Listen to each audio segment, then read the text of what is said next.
Councilman, welcome back to the program. The Dallas police and fire pension has had trouble for years, from bad investments to not being fully funded. Does this vote finally fix it? Yeah, the vote gets us on the right track, which, council will be voting on the recommended plan by city staff on September 11th. And if that plan is approved by council, it then goes on to the state for the state to review that plan, and also the plan presented by the pension board, or by the police and fire pension board, and they're going to make a decision on which one they're going to support. Any idea which way the state will go? Yeah, I feel like the state will see that the city's plan is vetted out. It gets us to 70% funding of the pension plan within 30 years, which is what the state has asked for. So what the state's put out there is a requirement we are meeting, and we're hoping to exceed that because we obviously want to take care of our men and women who've been heroes to the city of Dallas. We're talking about $11 billion here to fully fund this.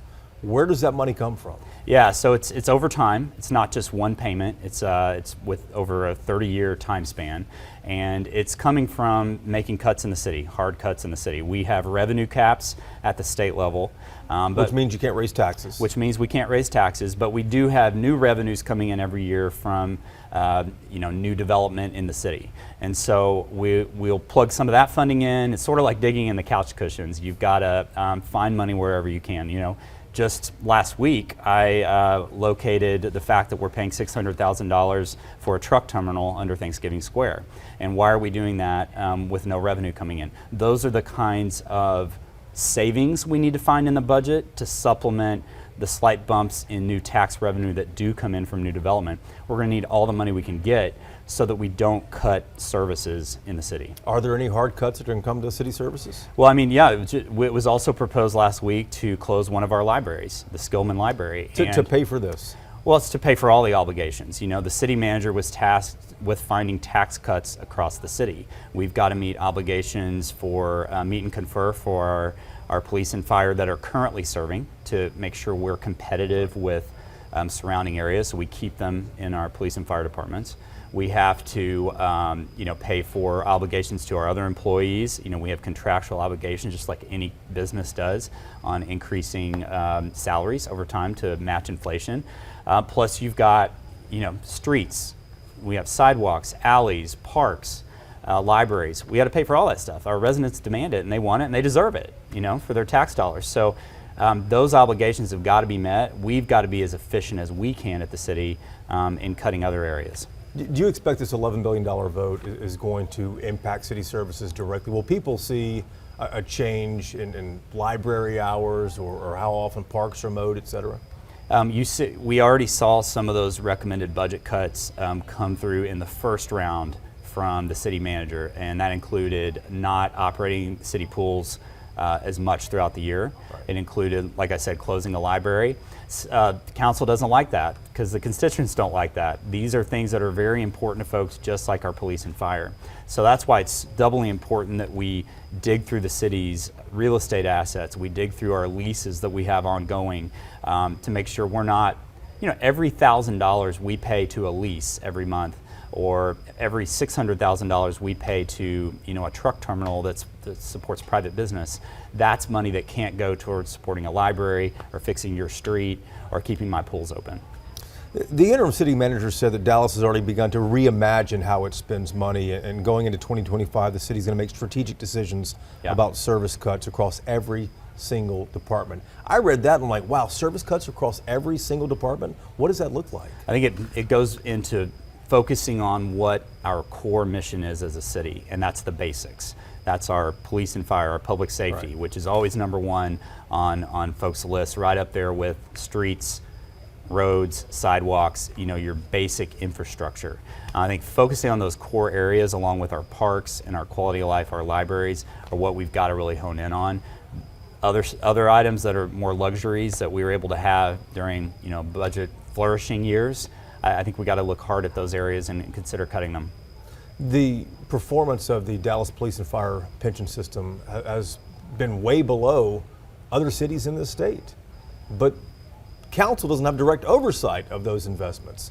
So you have to make sure it's fully funded, but you're also at a loss because you can't control what happens with the money. Yeah, I think for me, like one of the most frustrating things about this whole situation has been we as a council have no input and really no oversight into the investments that are made by the Police and Fire Pension Board. They are a separate entity. They do not report to us. But if they are not making sound investment decisions, we have a legal and also a moral obligation to shore it up. So it's kind of like if your college kid just keeps spending money or doesn't go to class or what have you, you as their parent, you still are going to do everything you can to keep them in school and to keep them doing the right thing, and that means tightening the reins where you can.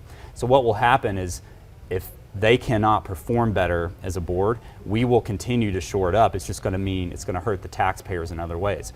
But if they can start improving on their rate of return as a pension board, it's going to help everybody, because then we have more money for all the stuff I mentioned earlier.